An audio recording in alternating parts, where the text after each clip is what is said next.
On vous souhaite la bienvenue, tout le monde, à Question d'argent. Au cours de la présente demi-heure, on va faire bien les choses. On va commencer par tenter de se mettre en forme. Les gens du groupe École Karaté et Karaté Sportif, avec Marcelin Quentin, viendra nous parler de l'expansion de cette entreprise qui a accueilli 3 nouveaux centres au cours du mois d'août seulement à Ville-Mont-Royal, Saint-Bruno et même dans la région de Gatineau, à Aylmer plus précisément. Déjà maintenant 20 écoles dans le Grand Montréal. Alors, on parlera de l'expansion de cette entreprise-là qui est quand même connu pas mal d'expansion. Christian Gagnon, qui est de chez TD Canada Trust, viendra nous parler de l'achat d'une propriété qui sera probablement l'une des plus importantes, l'un des plus importants investissements de votre vie. Alors, c'est un engagement financier. Il s'agit de bien comprendre quels sont les enjeux à l'intérieur de cet engagement financier-là. Et M. Gagnon nous en parlera. Mais d'abord, Maître Annie Gagnon, Larocque, présidente de CRU Montréal et associée chez McCarthy-Tétrault, est avec nous ce matin. Madame Gagnon-Larocque, bonjour. Bonjour, M. Vous vous engagez cette année, CRU Montréal, c'est le 10e anniversaire. Là. Tout à fait. 10 ans, ça se fête, on dit souvent. Et vous vous engagez de plus en plus dans la promotion, reconnaissance, soutien du succès commercial des femmes en immobilier commercial. Il y a beaucoup de choses qui se disent en immobilier commercial. Grande réalisation de CRU au cours des 10 premières années, c'est quoi exactement?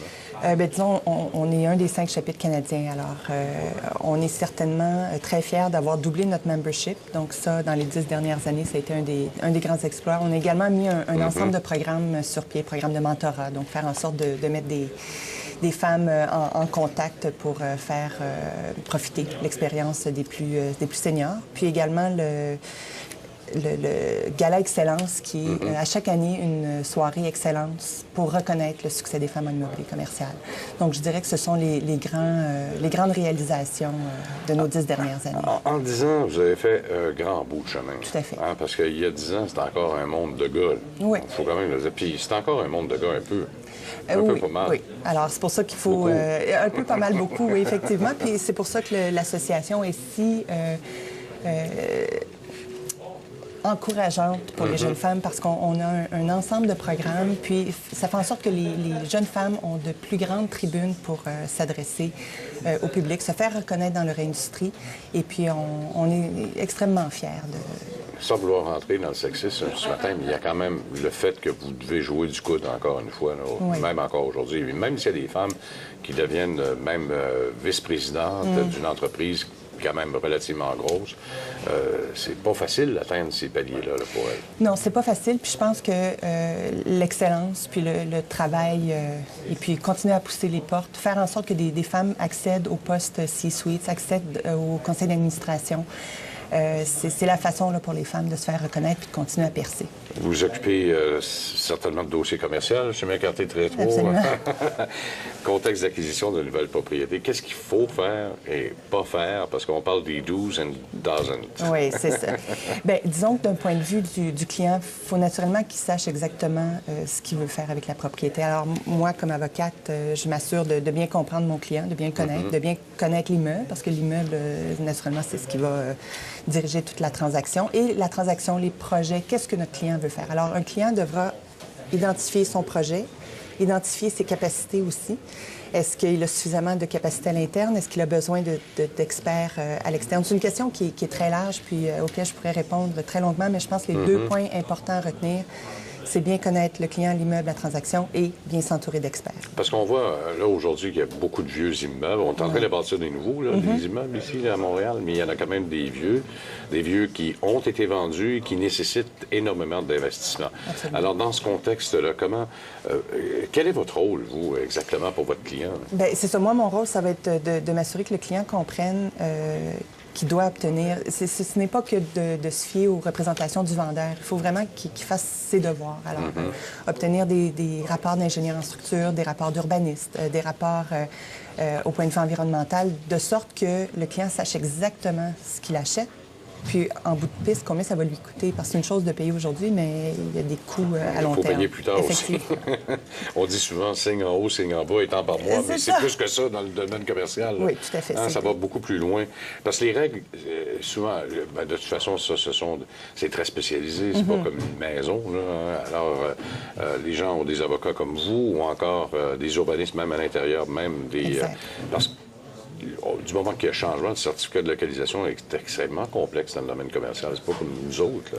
C'est ça. Les certificats vont être plus complexes. Les titres aussi, là, il peut y avoir de l'assurance titre autrement, mais c'est plus complexe. On entend parler de plus en plus de green leasing, les fameux baux verts. Qu'est-ce que c'est exactement? Les baux verts, disons qu'on peut dire que c'est un bail conventionnel, donc commercial conventionnel, mais dans lequel on va insérer des clauses qui sont plus spécifiques aux objectifs environnementaux. Parce qu'un bail traditionnel, on pourra peut-être interpréter certaines clauses pour faire en sorte que certains coûts soient inclus dans ces clauses-là, mais un bail vert va prévoir plus spécifiquement le traitement des objectifs environnementaux. Est-ce que vous avez des exemples à nous donner? Là? Je ne sais pas, de contenu, l'économie d'énergie, etc. Exactement. etc. Alors, ça va être l'économie d'énergie. Ça va être, par exemple, les frais d'exploitation. Dans le détail des frais d'exploitation, on va préciser le type de mesures qui vont être incluses. Les mesures du bailleur, par exemple, pour obtenir une certification ou pour mettre en place des mesures vertes. L'utilisation de produits verts dans l'entretien de matériaux neufs versus matériaux recyclés. Parce que ça, c'est un point qui est intéressant. Quelquefois, un bail va avoir des restrictions sur l'utilisation de matières recyclées. Il va se dire au locataire, tu ne dois utiliser que des produits neufs. Alors que d'un point de vue environnemental, c'est peut-être pas ce qui est plus... Ce qui est plus gagnant. Vert. Oui. Ce qui est plus vert. Oui. On parle beaucoup de certification LEED. On en a parlé un peu plus tôt dans notre émission, mais si on va au-delà de ça, pour obtenir une certification LEED au niveau commercial, est-ce que c'est plus complexe que dans le domaine résidentiel, par exemple, ou en tout cas multi-résidentiel? Bien, disons que chaque immeuble, chaque type d'immeuble a un système de notation. Donc, c'est une question de points. Alors, le développeur ou le propriétaire, parce que ça peut être un bâtiment existant ou une nouvelle construction, devra répondre à un ensemble de critères.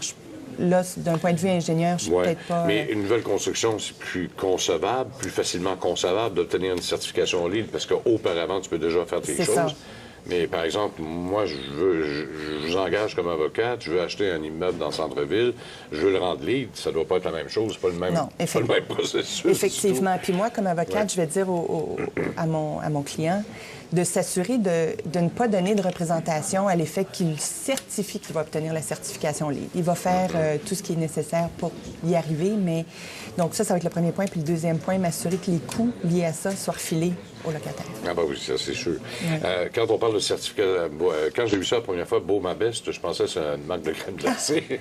Mais non, on blague. C'est là, ça, mais, tout à fait. Mais qu'est-ce que c'est exactement? Beau Ma Best, c'est un autre programme de certification qui vient de Building Owners and Managers Association, qui est une association de propriétaires. Et c'est pour identifier les meilleurs standards, donc les meilleures normes.